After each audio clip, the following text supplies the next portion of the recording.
നമസ്കാരം. ന്യൂസ് ബ്രേക്സിലേക്ക് വിശദമായി. കേരളത്തിന്റെ അതിവേഗ റെയിൽ പദ്ധതിയിൽ വ്യക്തത വരുത്താതെ കേന്ദ്ര റെയിൽവേ മന്ത്രി അശ്വിനി വൈഷ്ണവ്. മെട്രോമാൻ ഇ ശ്രീധരന്റെ പ്രവർത്തനങ്ങൾക്ക് പിന്തുണ നൽകുന്നു എന്നു മാത്രം പ്രതികരണം. DMRCയെ ചുമതലപ്പെടുത്തിയൂ എന്നതടക്കമുള്ള ചോദ്യങ്ങളിൽ നിന്ന് മന്ത്രി ഒഴിഞ്ഞുമാറി. അതേസമയം കേന്ദ്രമന്ത്രി തനിക്ക് മുഴുവൻ പവറും നൽകിയിട്ടുണ്ടെന്ന് പൊന്നാനിയിൽ ഓഫീസ് തുറന്ന ഇ ശ്രീധരൻ പ്രതികരിച്ചു. കേരളത്തിൽ കെ-റെയിലിന് ശേഷം ചൂടുപിടിച്ച ചർച്ചകൾക്ക് വഴിവെച്ച ഇ ശ്രീധരന്റെ അതിവേഗ റെയിൽ പദ്ധതി പ്രഖ്യാപനത്തിൽ കേന്ദ്ര റെയിൽവേ മന്ത്രാലയത്തിന് ഉത്തരമില്ല. സംസ്ഥാനത്തെ അതിവേഗ റെയിൽ പദ്ധതിയുടെ പ്രവർത്തനങ്ങളിൽ വ്യക്തത നൽകാത്ത കേന്ദ്ര റെയിൽവേ മന്ത്രി അശ്വിനി വൈഷ്ണവ് ഇ ശ്രീധരന്റെ പ്രവർത്തനങ്ങൾക്ക് പിന്തുണ നൽകുന്നുവെന്ന് മാത്രം പറഞ്ഞ് മറുപടി ചുരുക്കി. Dr. Sridharan Saab had met me very recently. We had discussed in good detail how should we take up the future of railways, and he has a very grand vision for entire country. I always support the work which Dr. Sridharan is doing. പദ്ധതിക്ക് DMRCയെ ചുമതലപ്പെടുത്തിയോ, കേരളത്തിൽ എന്ന് അതിവേഗ റെയിലെത്തും തുടങ്ങിയ ചോദ്യങ്ങളിൽ നിന്ന് പൂർണ്ണമായും railway മന്ത്രി ഒഴിഞ്ഞുമാറി. So what will be the cost of 7 high-speed? I'll tell you in detail. All right. Thank you.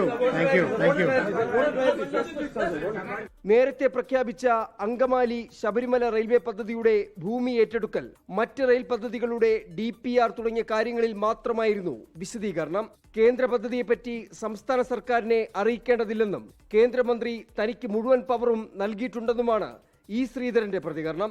Railway minister has got full powers to do any survey anywhere. അപ്പോൾ you should get involved. ഞാൻ തയ്യാറാണ്. E Sreedharan അതിവേഗ rail പദ്ധതിയുടെ പ്രവർത്തനങ്ങളുമായി മുന്നോട്ടു പോകുമ്പോൾ ഉത്തരമില്ലാത്ത നിരവധി ചോദ്യങ്ങളാണ് അവശേഷിക്കുന്നത്. ആർ അച്യുതൻ, 24, ഡൽഹി. രാഷ്ട്രപതിയുടെ നയപ്രഖ്യാപനത്തിനുള്ള നന്ദിപ്രമേയ ചർച്ചയ്ക്കിടെ ലോക്സഭയിൽ ഭരണ പ്രതിപക്ഷ വാക്പോര്. പ്രതിപക്ഷ നേതാവ് രാഹുൽ ഗാന്ധിയും പ്രതിരോധ മന്ത്രി രാജ്നാഥ് സിംഗും ആഭ്യന്തരമന്ത്രി അമിത്ഷായും ഏറ്റുമുട്ടി. കരസേനാ മുൻ മേധാവി ജനറൽ MM നരവനെയുടെ പുറത്തിറങ്ങാത്ത ഓർമ്മക്കുറിപ്പിലെ പരാമർശങ്ങൾ ആയുധമാക്കിയ രാഹുലിന്റെ പ്രസംഗം ഭരണപക്ഷം തടസ്സപ്പെടുത്തി. യാഥാർത്ഥ്യം ജനങ്ങൾ അറിയുന്നതിനെ പ്രധാനമന്ത്രി ഭയപ്പെടുന്നുവെന്നായിരുന്നു രാഹുലിന്റെ വിമർശനം. BJP MP തേജസ്വി സൂര്യ കോൺഗ്രസിന്റെ രാജ്യസ്നേഹത്തെയും സംസ്കാരത്തെയും ചോദ്യം ചെയ്തതോടെയാണ് മറുപടിയുമായി Rahul Gandhi എഴുന്നേറ്റത്. It's a matter of national security. Chinese troops forces were right in front of our forces.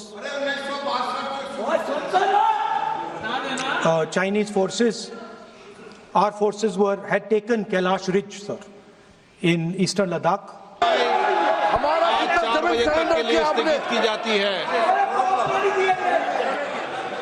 കരസേനാ മുൻ മേധാവി ജനറൽ MM നർവാനെയുടെ പുറത്തിറങ്ങാത്ത ഓർമ്മക്കുറിപ്പിനെ കുറിച്ചുള്ള കാരവൻ മാഗസിനിലെ ലേഖനം രാഹുൽ ഉദ്ധരിച്ചതോടെ പ്രതിരോധ മന്ത്രി രാജ്നാഥ് സിംഗ്, ആഭ്യന്തരമന്ത്രി അമിത്ഷാ, പാർലമെന്ററി കാര്യമന്ത്രി കിരൺ റിജിജു എന്നീ കേന്ദ്രമന്ത്രിസഭയിലെ മുതിർന്ന 3 മന്ത്രിമാർ രംഗത്ത് വന്നു.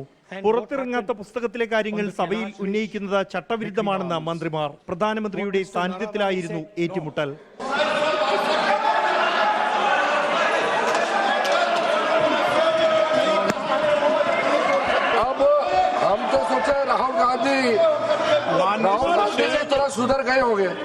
ക്രമപ്രശ്നം അംഗീകരിച്ച സ്പീക്കർ പലതവണ മൈക്ക് ഓഫാക്കിയും റൂളിംഗ് നടത്തിയും ഇടപെട്ടെങ്കിലും ഡോക്ലാം സംഘർഷത്തെക്കുറിച്ചുള്ള പുസ്തകത്തിലെ ഭാഗം രാഹുൽ ആവർത്തിച്ചു. രാഹുൽ രാജ്യത്തെ അപമാനിക്കുന്നുവെന്നും സൈനികരുടെ ആത്മവീര്യം കെടുത്തുന്നുവെന്നുമുള്ള ആരോപണവുമായി കിരൺ റിജിജു മാധ്യമങ്ങളെ കണ്ടു. 3 തവണ സഭ തടസ്സപ്പെട്ട ശേഷവും രാഹുൽ ഗാന്ധി പിന്മാറാൻ തയ്യാറായില്ല. യാഥാർത്ഥ്യം ജനങ്ങൾ അറിയുന്നത് പ്രധാനമന്ത്രിയും പ്രതിരോധ മന്ത്രിയും ഭയപ്പെടുന്നുവെന്ന് രാഹുൽ. 24, ഡൽഹി. വോട്ടുത്സവം.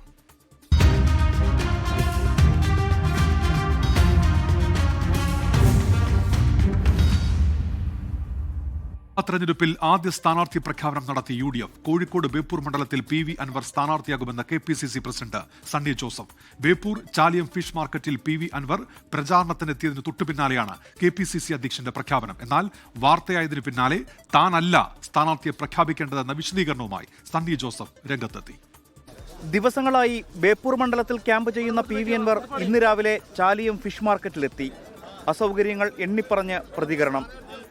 ഈ മത്സ്യത്തൊഴിലാളികൾ ഈ പ്രതിസന്ധിയിൽ ഇരുന്നുകൊണ്ട് അവർ പിടിച്ചുകൊണ്ടുവരുന്ന മത്സ്യം അത് വിപണനം ചെയ്യാനുള്ള ഒരു ഏരിയയാണ്.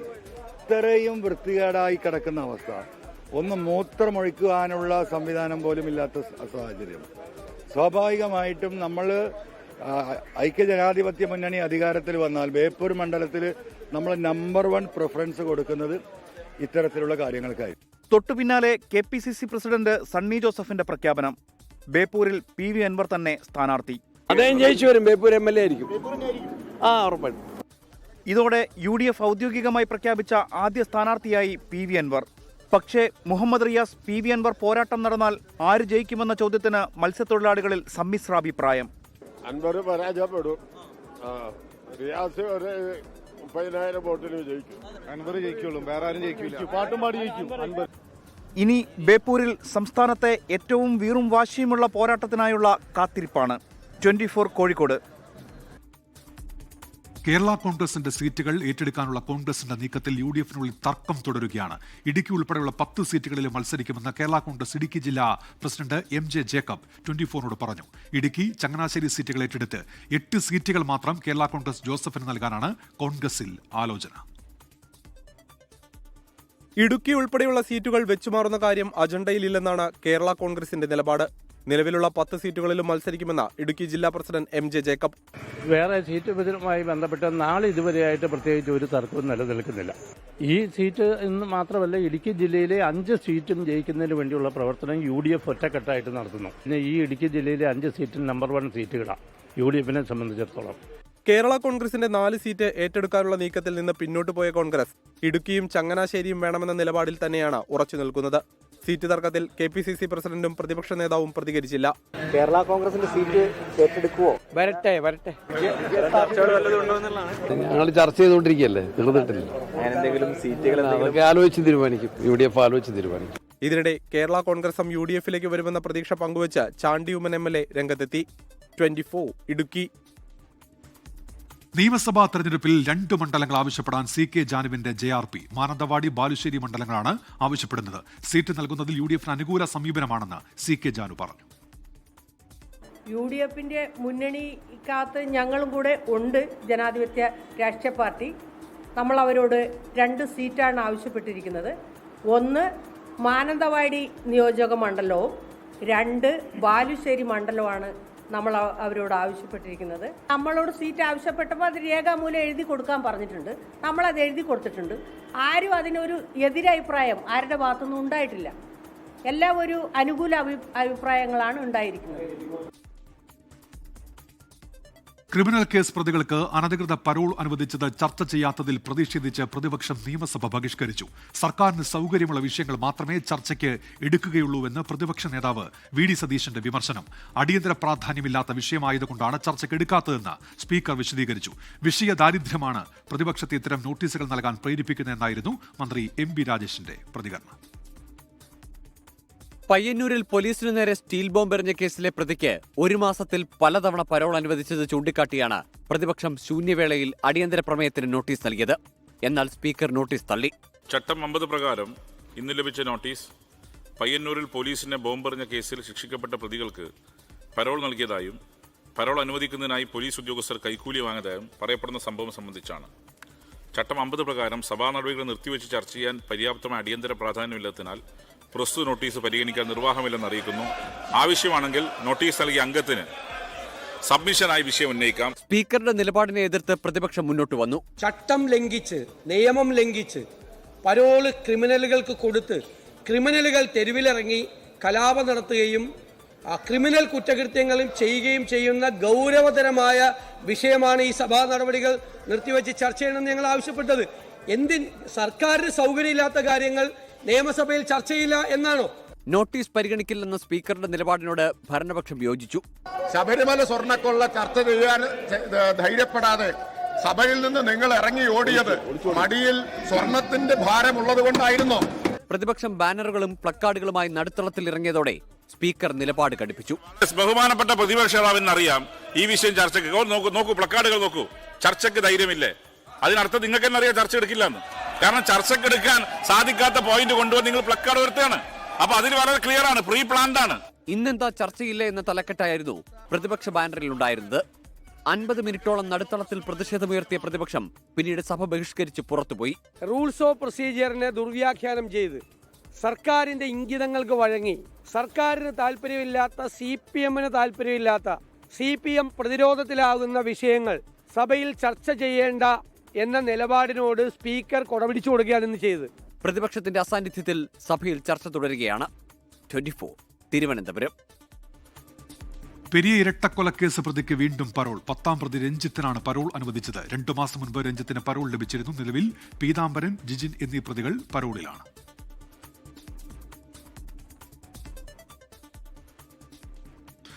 ധൻരാജ് രക്തസാക്ഷി ഫണ്ട് വിവാദത്തിൽ CPIM കണ്ണൂർ ജില്ലാ നേതൃത്വത്തെ വെല്ലുവിളിച്ച് മുൻ ജില്ലാ കമ്മിറ്റി അംഗം വി കുഞ്ഞികൃഷ്ണൻ.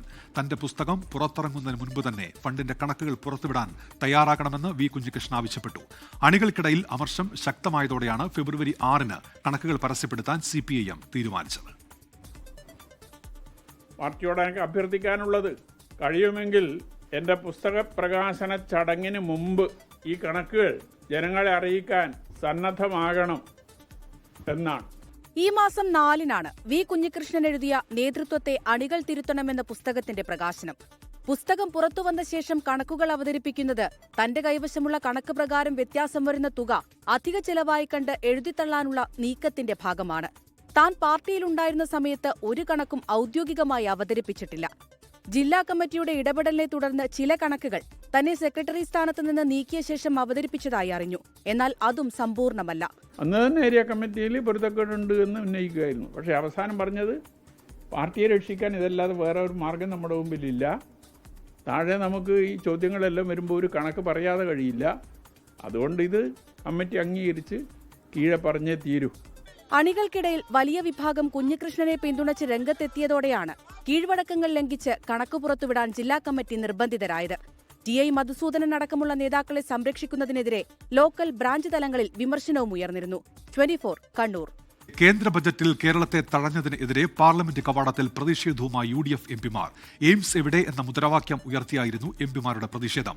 ബജറ്റ് അവഗണനയിൽ രാജ്യസഭയിലും പ്രതിപക്ഷ അംഗങ്ങൾ പ്രതിഷേധിച്ചു. എയിംസിനായി സ്ഥലം ഏറ്റെടുത്ത് കൊടുത്തില്ലെന്ന BJP വാദം തള്ളി ആരോഗ്യമന്ത്രി വീണ ജോർജ്. കേന്ദ്ര അവഗണനയിൽ പ്രതിഷേധിച്ച് CPIM നാളെ കരിദിനം ആചരിക്കും. കേന്ദ്ര ബജറ്റിൽ കേരളത്തെ അവഗണിച്ചെന്ന ആരോപണങ്ങൾ ശക്തമാകുന്നതിനിടെയാണ് BJP സംസ്ഥാന അധ്യക്ഷന്റെ വിശദീകരണം. കേന്ദ്രം അനുവദിച്ച പല പദ്ധതികളും സംസ്ഥാനം നടപ്പാക്കിയില്ല. 10 വർഷം LDF ഭരിച്ചിട്ട് എന്ത് ഗുണമാണ് ഉണ്ടായതെന്നും രാജീവ് ചന്ദ്രശേഖർ ചോദിച്ചു. 10 കൊല്ലം ഇവിടെ CPM ഭരിച്ചു. ഈ ഇലക്ഷൻ്റെ 60 ദിവസം മുമ്പ് CPM എന്താണ് ചെയ്യേണ്ടത്? ഞങ്ങൾ ഭരിച്ചു, 10 കൊല്ലം ഇതെല്ലാം ചെയ്തു. അതിൻ്റെ റിപ്പോർട്ട് കാർഡല്ല മുമ്പോട്ട് വെക്കേണ്ടത്. പക്ഷേ സെൻട്രൽ ഗവൺമെൻറ് അവഗണിക്കുന്നു, പരിഗണിക്കുന്നില്ല എന്നൊരു പ്രചരണം നടത്തുന്നു. ഇതൊരു ഞാൻ ഇന്ന് പറയാൻ ആഗ്രഹിക്കുന്നത് ഒരു 100% നുണയാണ്. നുണ മാത്രമല്ല, ജനങ്ങളുടെ സാമാന്യ ബുദ്ധി ചാലഞ്ച് ചെയ്യുന്ന ഒരു കാര്യമാണ്. എയിംസിനായി സ്ഥലം ഏറ്റെടുത്തു കൊടുത്തില്ലെന്ന BJP സംസ്ഥാന അധ്യക്ഷന്റെ വാദം തള്ളി ആരോഗ്യമന്ത്രി രംഗത്തെത്തി. കോഴിക്കോട് കിനാലൂരിൽ സ്ഥലം ഏറ്റെടുത്തത് കേന്ദ്രത്തെ അറിയിച്ചിരുന്നെന്ന് മന്ത്രി വീണ ജോർജ്. 2024 കേന്ദ്ര ആരോഗ്യ മന്ത്രാലയത്തിൽ നിന്ന് ലഭിച്ച ഒരു കത്തിനകത്ത് പറയുന്നത്, അത് ഈ രേഖകളെല്ലാം സമർപ്പിച്ചതിന് ശേഷം പറയുന്നത്, ഇൻ പ്രിൻസിപ്പിൾ തത്വത്തിൽ ഇതിന് അംഗീകാരം നൽകണമെന്ന ശുപാർശയോടുകൂടി ധനമന്ത്രാലയത്തിന് ഇത് കൈമാറിയിരിക്കുന്നു എന്നുള്ളത്. അത് മാത്രമല്ല, അടുത്ത ഇതിൽ പറയുന്നത് അടുത്ത പ്രഖ്യാപനത്തിൽ കേരളത്തിന്റെ ഈ ഒരു ആവശ്യം എയിംസ് എന്നുള്ളത് ഉൾപ്പെടുത്തും എന്നുള്ളതാണ് പറഞ്ഞിരിക്കുന്നത്. കിനാലൂരിൽ ഭൂമിയുള്ള കാര്യം രാജീവ് ചന്ദ്രശേഖരന് അറിയാഞ്ഞിട്ടാവുമെന്ന് രമേശ് ചെന്നിത്തലയുടെ പരിഹാസം. കോഴിക്കോട് സ്ഥലം ഏറ്റെടുത്ത് കൊടുത്തിട്ടുണ്ടായിരുന്നല്ലോ. BJP അധ്യക്ഷന്റെ വാദം ശരിയല്ല. നമ്മൾ ഗവൺമെന്റ് തന്നെ കോഴിക്കോടാണ് കിനാലൂർ എസ്റ്റേറ്റിൽ സ്ഥലം കണ്ടെത്തിയതാണ്.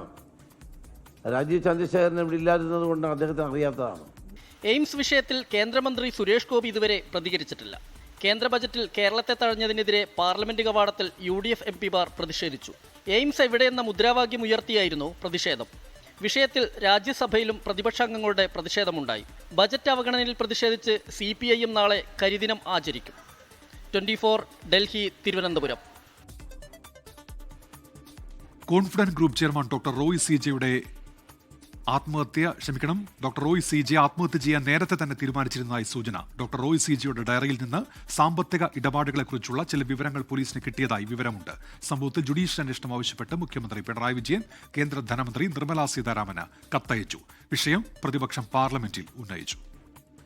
തന്റെ സാമ്പത്തിക കാര്യങ്ങളെക്കുറിച്ചും കമ്പനിയെ ഇനി നയിക്കേണ്ടത് എങ്ങനെ എന്നതിനെക്കുറിച്ചും പോലീസ് കണ്ടെടുത്ത ഡയറിയിൽ ഡോക്ടർ റോയ് CJ രേഖപ്പെടുത്തിയിട്ടുണ്ട് എന്നാണ് വിവരം. ഇതാണ് ആത്മഹത്യയെക്കുറിച്ച് നേരത്തെ തന്നെ ചിന്തിച്ചിരിക്കാമെന്ന സൂചനയിലേക്ക് പോലീസിനെ എത്തിച്ചത്. റോയ് എത്ര മണിക്ക് ചേംബറിൽ എത്തി എന്നതടക്കമുള്ള കാര്യങ്ങളിൽ SITക്ക് വ്യക്തത ലഭിക്കേണ്ടതുണ്ട്.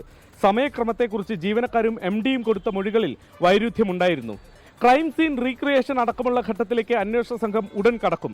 സംഭവ സമയത്തുണ്ടായിരുന്ന ആദായനികുതി വകുപ്പ് ഉദ്യോഗസ്ഥരുടെ മൊഴിയെടുപ്പ് പൂർത്തിയായി. ആദായനികുതി വകുപ്പ് പ്രോട്ടോകോൾ പാലിച്ചില്ല എന്നാരോപിച്ചാണ് മുഖ്യമന്ത്രി പിണറായി വിജയൻ ജുഡീഷ്യൽ അന്വേഷണം ആവശ്യപ്പെട്ടത്. കേന്ദ്ര ധനകാര്യമന്ത്രി നിർമ്മല സീതാരാമന് കത്ത് നൽകി. പാർലമെന്റിലും വിഷയം ചർച്ചയാക്കാനാണ് കേരളത്തിൽ നിന്നുള്ള നേതാക്കളുടെ ശ്രമം. അതേസമയം തിടുക്കപ്പെട്ട് SIT രൂപീകരിച്ചത് കർണാടകയിൽ രാഷ്ട്രീയ വിവാദമായിട്ടുണ്ട്.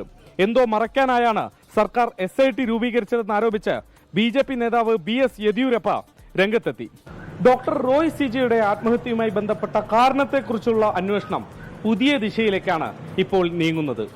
ബംഗളൂരുവിലെ കോൺഫിഡന്റ് ഗ്രൂപ്പ് ആസ്ഥാനത്ത് നിന്നും വരുൺ വടശ്ശേരിക്കൊപ്പം ശ്രീനാഥ് ചന്ദ്രൻ, 24. മുഖ്യമന്ത്രി പിണറായി വിജയനെ ലക്ഷ്യം വെച്ച് കടക്കുപുറത്ത് ക്യാമ്പയിനുമായി കോൺഗ്രസ് ഡിജിറ്റൽ മാധ്യമങ്ങൾ വഴി നടത്തുന്ന ക്യാമ്പയിന്റെ ഭാഗമായി സർക്കാരിനെതിരായി കുറ്റപത്രം പുറത്തിറക്കി. മുഖ്യമന്ത്രിയെ പുറത്താക്കാൻ ജനങ്ങൾക്ക് അവസരം നൽകുന്നതിനായി കടക്കുപുറത്തെന്ന പേരിൽ വെബ്സൈറ്റും ക്രമീകരിച്ചു. CPM RSS ചർച്ച റിപ്പോർട്ട് ചെയ്യാനെത്തിയ മാധ്യമപ്രവർത്തകർക്ക് നേരെ മുഖ്യമന്ത്രി പറഞ്ഞ വാചകമാണ് കടക്കുപുറത്ത്. അധികാരധാർഷ്ട്യത്തിന്റെ പ്രതീകമെന്ന നിലയിൽ ഇതിനെ പ്രചരണ വിഷയമാക്കുകയാണ് കോൺഗ്രസ്. ഈ മാസം 6 തുടങ്ങുന്ന UDF രാഷ്ട്രീയ പ്രചരണ ജാഥയ്ക്ക് മുന്നോടിയായാണ് കടക്കുപുറത്തെന്ന പേരിൽ പ്രത്യേക ക്യാമ്പയിൻ സംഘടിപ്പിക്കുന്നത്. സർക്കാരിനെതിരായ കുറ്റപത്രത്തിനൊപ്പം ജനങ്ങളുടെ പരാതികൾ ശേഖരിക്കുന്നതിന് വെബ്സൈറ്റ്, പാട്ടുകൾ, വീഡിയോകൾ എന്നിവ ഉൾപ്പെടുന്ന സോഷ്യൽ മീഡിയ ഉള്ളടക്കമടക്കം ക്യാമ്പയിൻ്റെ ഭാഗമായി പുറത്തിറക്കും. മുഖ്യമന്ത്രിയെ പ്രതീകാത്മകമായി പുറത്താക്കുന്നതിനുള്ള സൗകര്യവും കടക്കുപുറത്ത്.com എന്ന പേരിലുള്ള വെബ്സൈറ്റിലുണ്ട്. വിവിധ മേഖലകളിലെ സർക്കാരിൻ്റെ വീഴ്ചകൾ തുറന്നു കാട്ടുന്നതാണ് കുറ്റപത്രം. യുവാക്കൾക്കിടയിലെ തൊഴിലില്ലായ്മ, കാർഷിക പ്രതിസന്ധി, അമ്പലക്കൊള്ള, ലഹരി ഉപയോഗം, വന്യജീവി ആക്രമണങ്ങൾ, മതേതരത്വം നേരിടുന്ന വെല്ലുവിളി എന്നിങ്ങനെ വിവിധ വിഷയങ്ങളാണ് കുറ്റപത്രത്തിൽ ഉയർത്തിക്കാട്ടുന്നത്. 24 തിരുവനന്തപുരം. നിയമസഭാ തെരഞ്ഞെടുപ്പിന് മുൻപ് സഭാ നേതൃത്വമായുള്ള അകലം കുറയ്ക്കാൻ LDF justice JB Koshy commission report ഉടൻ പുറത്തുവിടുമെന്ന് Kerala Congress M chairman Jose K Mani 24നോട് പറഞ്ഞു. കന്യാസ്ത്രീകളുടെ പെൻഷൻ പ്രഖ്യാപിച്ചത് റിപ്പോർട്ടിന്റെ അടിസ്ഥാനത്തിലാണെന്നും അധ്യാപക നിയമനം ഉൾപ്പെടെയുള്ള കാര്യങ്ങളിൽ പരിഹാരമുണ്ടാകുമെന്നും ജോസ് കെ മാണി വ്യക്തമാക്കി. ഇപ്പോൾ വരുന്നൊരു വാർത്ത. കാസർഗോഡ് മഞ്ചേശ്വരത്ത് 18-കാരിയെ പിതാവ് വെട്ടിക്കൊന്നു. കുഞ്ചത്തൂർ തൂമിനാട് സ്വദേശി ജുമൈലയാണ് മരിച്ചത്. അരുൺ പാറക്കൽ ഇപ്പോൾ വിവരങ്ങളുമായി ചേരുന്നുണ്ട്. അരുൺ, വിവരങ്ങൾ. ഉന്മേഷ്, അല്പസമയം മുൻപാണ് ഈ കൊലപാതകം നടന്നതെന്നാണ് പോലീസ് പറയുന്നത്. മഞ്ചേശ്വരം തൂമിനാട് ഹിൽടോപ്പ് നഗർ സ്വദേശിയാണ് ജുമൈല. കുട്ടിക്ക് 18 വയസ്സാണ്. കുട്ടിയുടെ പിതാവ് തന്നെയാണ് കുട്ടിയെ ആക്രമിച്ചിരിക്കുന്നത്. തൂമിനാട് സ്വദേശി ഉമ്മർ പോലീസിന്റെ കസ്റ്റഡിയിലായിട്ടുണ്ട്. കുട്ടിയെ ആശുപത്രിയിൽ എത്തിച്ചപ്പോഴേക്കും മരണം സ്ഥിരീകരിച്ചു എന്നാണ് മനസ്സിലാക്കാൻ സാധിക്കുന്നത്. പ്രതി നിലവിൽ പോലീസിന്റെ കസ്റ്റഡിയിലാണ്. എന്താണ് ഈ പ്രകോപനത്തിന് കാരണമെന്നതിൽ ഒരു വ്യക്തത വന്നിട്ടില്ല. പോലീസ് പ്രതിയെ നിലവിൽ ചോദ്യം ചെയ്തുകൊണ്ടിരിക്കുകയാണ്. അത് മാത്രമല്ല, ഈ കൊലപാതകം കണ്ട ആളുകളിൽ നിന്നൊക്കെ പോലീസ് വിവരങ്ങൾ ശേഖരിക്കുന്നുണ്ട്.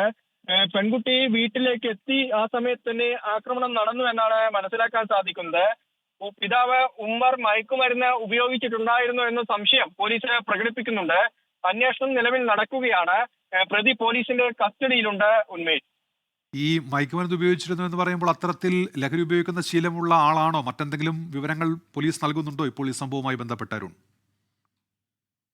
ഉന്മേഷ്, പോലീസ് ഇതുമായി ബന്ധപ്പെട്ട്, അതായത് ലഹരി ഉപയോഗിച്ചു എന്ന കാര്യത്തിൽ ഒരു വ്യക്തത പോലീസ് ഇതുവരെയും നൽകിയിട്ടില്ല. പക്ഷേ ആ പ്രദേശവാസികളിൽ നിന്ന് നമുക്ക് മനസ്സിലാക്കാൻ സാധിക്കുന്നത് ഇയാൾ ലഹരിക്ക് അടിമയാണ് എന്നാണ്.